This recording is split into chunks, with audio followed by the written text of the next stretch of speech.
Verso 1 e 2, todos encontraram? Está escrito assim: portanto, visto que nós também estamos rodeados de tão grande nuvem de testemunhas, deixamos de lado todo o peso e pecado que tão de perto nos rodeia, e corramos com paciência a corrida que está proposta diante de nós, olhando para Jesus, o autor e consumador da nossa fé, o qual, pela alegria que lhe foi proposta, suportou a cruz, desprezando a desonra, e está sentado à destra do trono de Deus. Você pode repetir isso, olhando para Jesus. Melhor isso, olhando para Jesus. Em outra tradução, talvez esteja escrito: mantenha os olhos fixos em Jesus. E é exatamente isso que nós temos que fazer. E eu não sei se você já ouviu a expressão: tudo aquilo que você foca, cresce. Não é bíblico isso, porém é uma grande realidade. Se você foca só nos problemas, os problemas passam a crescer. Como que entra a ansiedade, como que entra a depressão? É o excesso de você focar ou no passado ou no futuro e fazer com que isso transforme numa grande bola de neve. Quando nossos problemas, por menores que sejam, começam a ser focados, quando os nossos olhos se mantêm só no problema, só no problema, só no problema, eles passam de pequenos a serem grandes demais. Os nossos problemas passam a ser enormes. Os nossos problemas que eram pequenos, que poderiam ser resolvidos de forma rápida e simples talvez, começou a crescer. Então tudo que você focar na sua vida vai crescer. Se você focar em coisas boas, você vai ver essas coisas boas crescerem. Se você focar somente nos problemas, nas adversidades, isso daí também vai crescer. Vai roubar o teu sono, vai roubar a tua paz, vai roubar tudo que você tem, você já não terá mais alegria. Por isso que é necessário para nós termos como um alvo o que nós vamos focar. E o que nós temos que focar é exatamente o que nós lemos aqui, para o que o autor aos Hebreus escreveu: manter o nosso foco em Jesus Cristo. Porque nós devemos... abaixa um pouquinho esse ventilador para mim, ou vira para lá, o ventilador. Por que nós temos que manter os nossos olhos em Jesus Cristo? Porque, como eu falei aqui, se tudo aquilo que nós focamos vai crescer, ficou bom assim. Se tudo aquilo que nós focarmos vai crescer, então se nós focarmos em Cristo, a nossa intimidade com Ele vai crescer. Se nós focarmos nele, não é que Ele vai crescer, Ele já é grandioso, mas é o nosso relacionamento com Ele é que vai crescer. Então, ao invés de nós ficarmos focando só no problema, nós temos que focar em Jesus Cristo.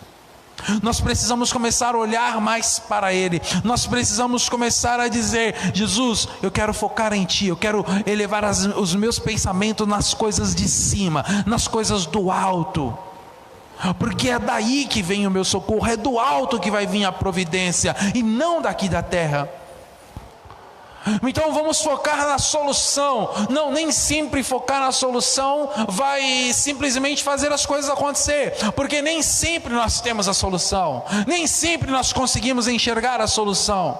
Então nós temos que sim estar em Jesus, porque nele nós vamos encontrar um escape, nós vamos encontrar uma saída, nós vamos encontrar uma solução, ainda que não seja imediata, mas nós vamos encontrar nele o principal, a força e a fé para descansar, para encontrar nele a paz que nós precisamos no meio do caos. Por que aqui nós não ministramos e falamos tanto sobre o diabo como em muitos lugares? Porque nós não queremos dar ibope para ele. Nós não queremos perder o nosso tempo falando dele, porque quanto mais se fala dele, mais ele aparece. E quem é para aparecer no meio das nossas vidas, dos nossos encontros e das nossas reuniões é Jesus Cristo. Então, de quem nós falamos? De Jesus. Sobre quem nós cremos? Sobre quem nós pregamos? Jesus, porque Jesus é o centro de tudo. Jesus é o centro de todas as coisas. E quem tem que crescer, quem tem que aparecer e quem tem que ser falado e glorificado é Jesus. Só existe um alvo, só existe um lugar para onde os meus olhos têm que estar, e só existe algo que tem que ser ministrado por mim, e esse algo é Jesus. Esse algo ou alguém é Jesus. Então eu não vou perder tempo falando sobre o inimigo, eu não vou ficar perdendo tempo falando sobre Satanás, eu não vou perder tempo falando sobre o diabo. Ele existe, ele é uma realidade, mas a realidade dele é que ele é um derrotado. Essa é a única realidade de Satanás. Então eu não preciso perder tempo com aquele que já perdeu. Eu não preciso perder tempo com aquele que já foi derrotado. Lá no final da Bíblia está escrito que ele foi destruído, que ele já está acabado, que ele já está findado. Então para que perder tempo com ele? Ele não tem legalidade nem poder sobre você, só aquela que você dá. Mas se você está em Cristo e você crê em Cristo, ele não tem nenhum poder e nenhuma legalidade sobre a minha e sobre a sua vida.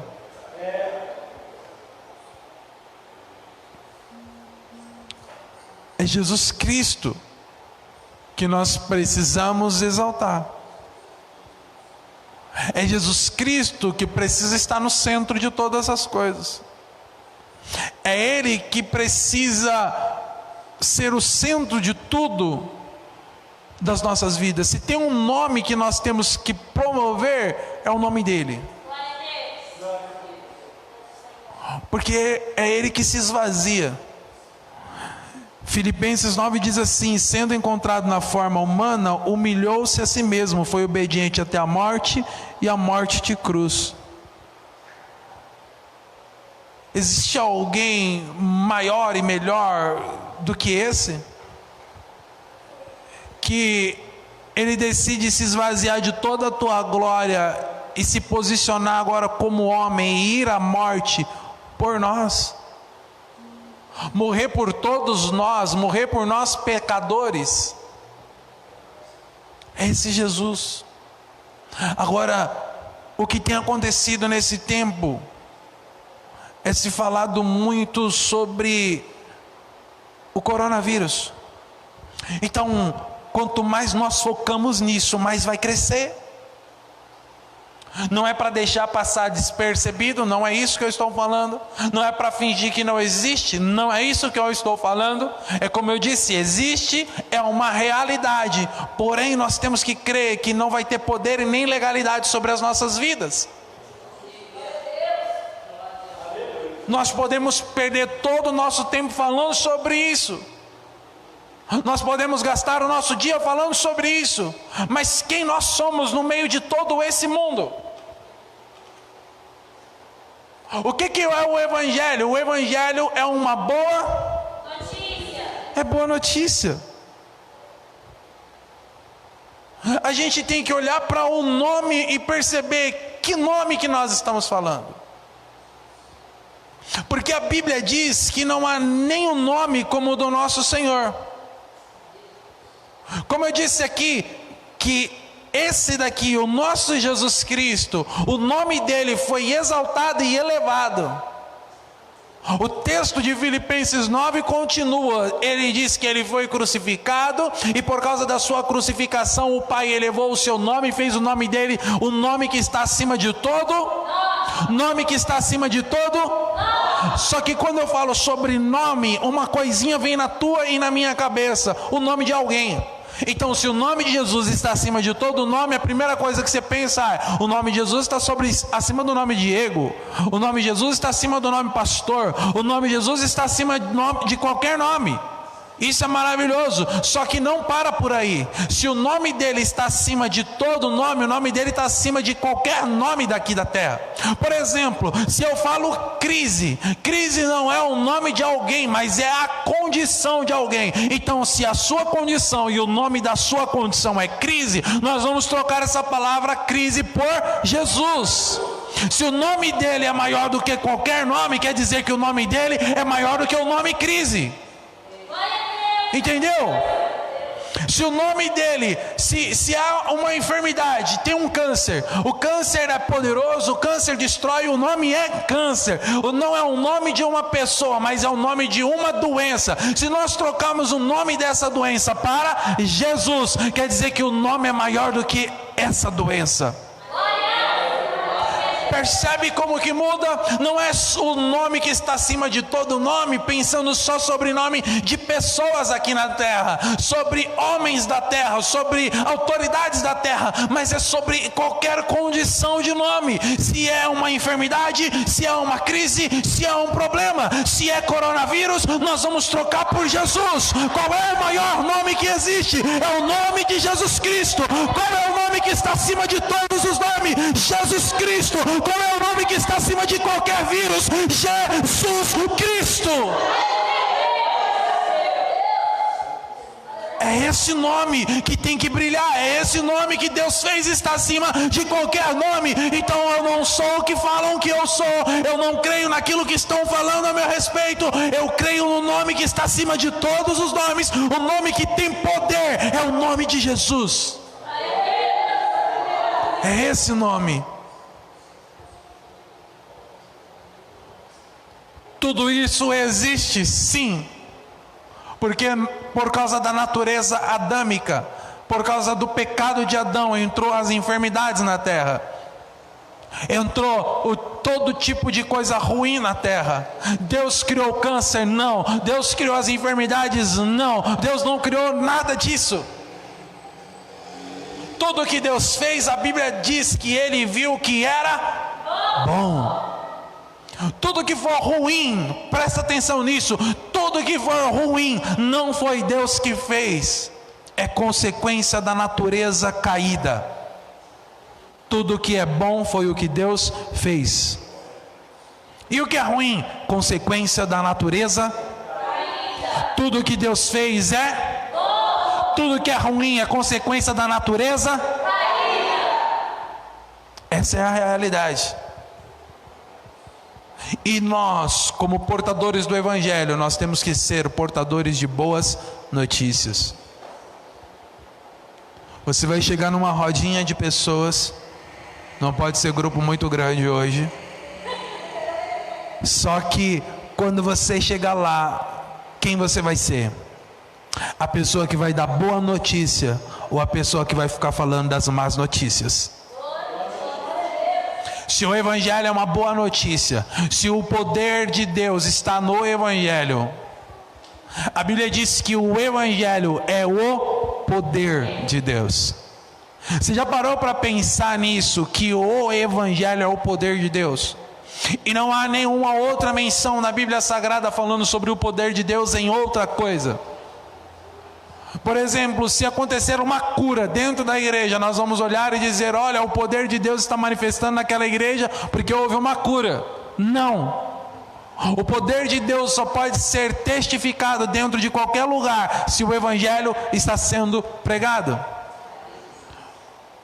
A cura tem que ser consequência do poder do Evangelho.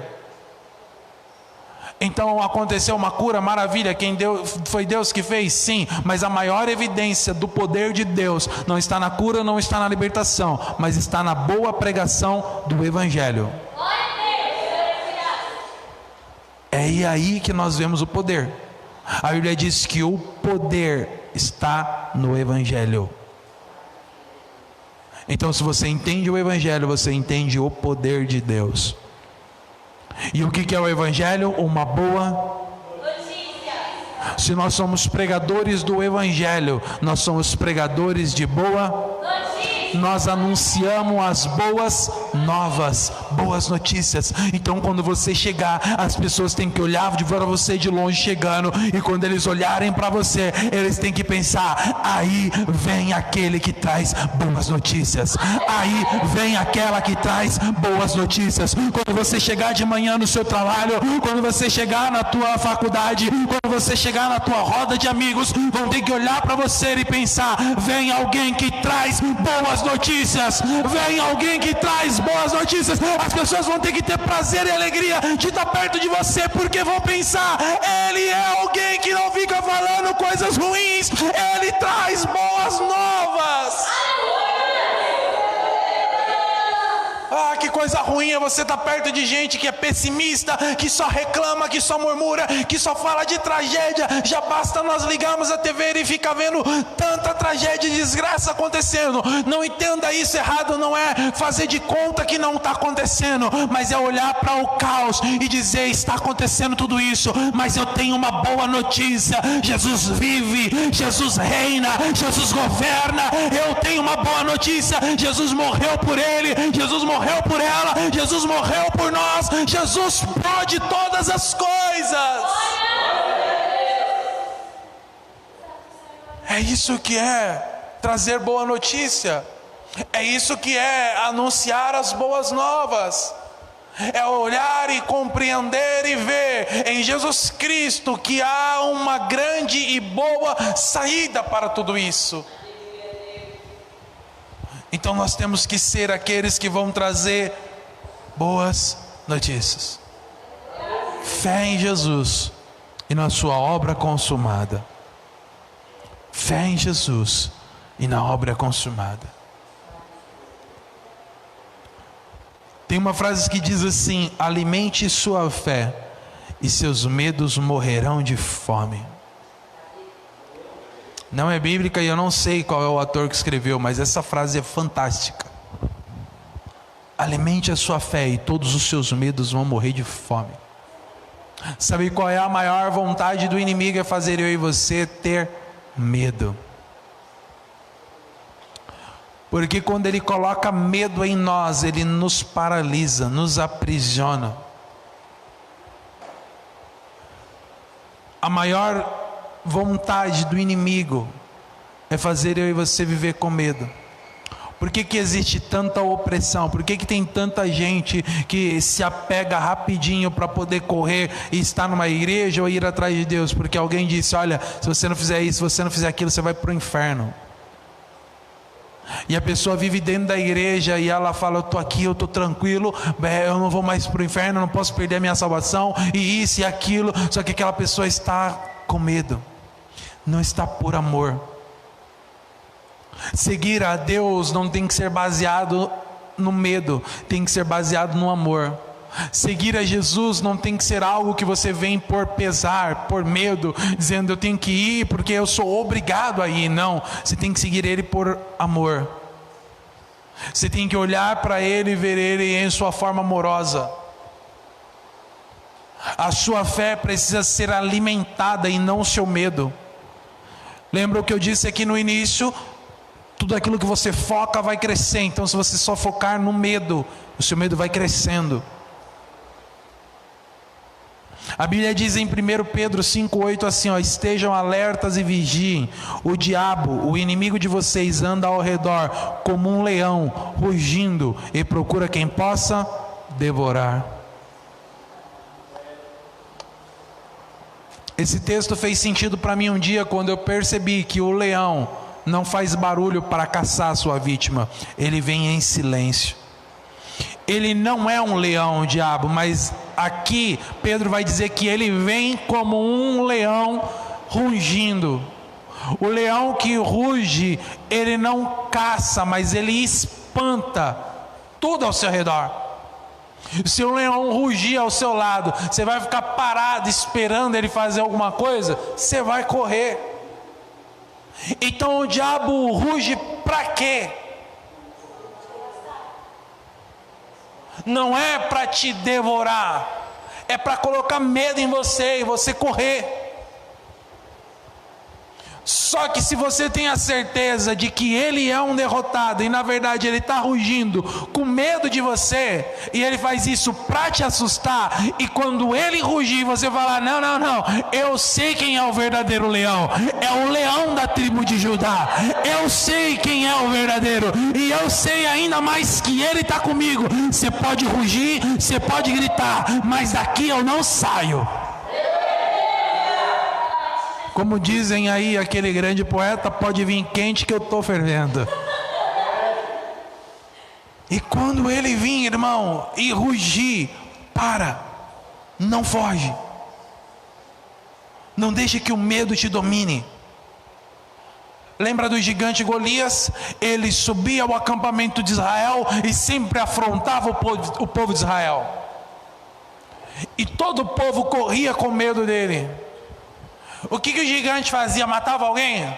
Não. Ele ia até o acampamento e gritava com eles. E dizia: quem vai me enfrentar? E quando olhavam para aquele gigante, 2 metros de altura, espada, escudo, lança, era enorme, todo mundo olhava e falava: ninguém pode com ele. E corriam de medo. Corriam do quê? De medo. É isso que o inimigo quer, colocar medo em mim e você. E quando ele coloca medo, o medo faz com que nós ficamos paralisados. O medo faz com que nós fugimos. O medo faz com que nós entramos em um mundo que não é real. É esse medo que mexe com a nossa mente, com o nosso subconsciente, e que vai fazendo com que coisas aconteçam que não era para acontecer. É tanto medo, é tanto medo, é tanto medo que acaba acontecendo. Se você ler a história de Jó, você vai ver que quando os filhos dele faziam festa, ele orava e fazia sacrifícios a Deus. E quando toda desgraça vem sobre a vida dele, a oração dele faz o seguinte: a oração que ele faz é o seguinte: o que eu temia me sobreveio. Jó era um homem íntegro, reto e justo, porém ele vivia com medo. Ele vivia com medo, dizendo: um dia os meus filhos morrem, um dia eu perco tudo, um dia eles vão pagar caro por isso. Esse era o medo. Ele diz: o que eu temia. Ou seja, Jó não tinha um descanso e uma tranquilidade. Ele vivia com medo. Ele focou tanto na desgraça que poderia acontecer sobre a vida dele, que um dia a desgraça sobreveio sobre ele. E no final da vida dele, quando ele vê tudo acontecendo, ele diz: Deus, antes eu te conhecia de ouvir falar, mas agora os meus olhos podem te ver e contemplar. Quando Jó fala isso, ele estava dizendo: antes eu vivia com temor diante de você, eu vivia com medo achando que você ia me castigar, eu vivia com medo achando que sua mão queria me torturar, mas agora eu posso ver que você é um Deus de amor. Agora eu posso ver que eu tenho que temer como respeito e não com o medo que me aprisiona. Hoje o temor que eu tenho é o temor de amor e de relacionamento com o Senhor. A gente não tem que viver à base de medo com Deus, a gente tem que ter temor. E temor é o respeito, é a reverência, é o amor. E não o medo, achando que Ele vai vir com um chicote e vai nos torturar. É esse medo que eu e você temos que fugir. Senão nós vamos viver aprisionado. Nós vamos viver enclausulado, nós vamos viver paralisado. Nós não vamos avançar em nenhuma área da nossa vida. Nós temos que romper com o medo. Existe um medo que é bom na nossa vida. Por exemplo, você tem que ter medo de atravessar a rua sem olhar para os dois lados. Por quê? Pode vir um carro e passar por cima de você. Então é um medo que faz você parar e olhar para os dois lados. Percebe? Existe um ponto bom no medo. Eu preciso ter medo das enfermidades que estão no mundo. Preciso dentro de um limite. Qual é o limite? O limite é: eu temo isso daqui, por isso eu estou me higienizando, eu estou evitando algumas coisas, eu estou usando álcool, eu estou me mantendo de alguma forma mais seguro aqui, porque eu tenho um medo pequeno. É o medo de não tentar a Deus, porque se você vive sem a base de nenhum medo, você vive tentando a Deus, e a Bíblia diz: não tentarás o Senhor vosso Deus. Lembra quando Satanás vai tentar a Jesus? Ele coloca Jesus em cima do pináculo e diz: pula. Ele não disse que mandará ordem aos seus anjos para que te guarde e te livre de todo mal. Ele diz sim, mas lá também está escrito: não tentarás o vosso Deus. Então não é eu vou viver como eu quero porque Deus me protege, Deus me guarda, eu tenho fé, eu posso tocar, eu posso fazer, eu posso acontecer. Não, não é isso. É saber que Ele vai te proteger, mas você vai também estar mantendo-se em um limite. E não em um limite de tentar a Deus, mas um limite de saber até onde você pode ir. Compreendeu? Eu tinha muita coisa ainda para falar aqui, mas não vai dar tempo. Vamos lá. Só para vocês compreenderem sobre o medo. 2 Timóteo 1,7. Pois Deus não nos deu espírito de covardia, mas de poder, de amor e de equilíbrio. Deus não nos deu espírito de medo. Ele não nos deu isso, mas Ele nos deu espírito de poder e de amor e equilíbrio. Então o espírito que está sobre você não é o de temor, não é o de medo, mas é o de amor, é o de ousadia, é o de poder. Então você tem amor, você tem ousadia, você tem poder. Esse espírito está sobre você. Então qualquer enfermidade, qualquer coisa ruim, isso é para qualquer área da tua vida. Você tem amor, você tem poder e você tem ousadia para orar e profetizar a respeito disso. 1 João 4,18. No amor não há medo, ao contrário, o perfeito amor expulsa o medo, porque o medo supõe castigo. Aquele que tem medo não está aperfeiçoado no amor. Quer dizer o quê? Que aquele que compreende o amor perfeito. Que amor perfeito? É o meu? É o de Deus, o de Jesus. Ele é amor. Então se você está inserido no amor dele, esse amor faz o quê? Lança fora todo. Então eu profetizo sobre a sua vida nessa noite, que todo medo que estava sobre você será retirado de você por causa do amor perfeito de Jesus Cristo por você. Quem é você no meio de tudo isso? Domingo eu falei que não é sobre o fazer, mas é sobre o ser. Entenda quem você é: imagem, semelhança de Deus. Você está em Cristo, você é um só com Cristo, e isso já basta. Nós somos filhos, nós somos imagem e semelhança de Deus, o Deus que é amor. Eu preciso enfatizar isso para você e finalizar isso daqui exatamente dessa maneira: Deus é amor. Pelo amor de Deus, não fala que isso é castigo de Deus, não fala que foi Deus que mandou isso, não fala que é Deus provando a humanidade. Não, Deus é amor. Tudo que vem de Deus provém de amor. Toda atitude de Deus para a humanidade será baseada em amor. Pelo amor de Deus, Ele deu o Filho dele por amor, para morrer para mim e para você, para hoje mandar uma praga e nos matar. Não é um castigo de Deus, não é uma provação de Deus. Se Ele quisesse fazer isso, Ele não tinha mandado o Filho dele, gente.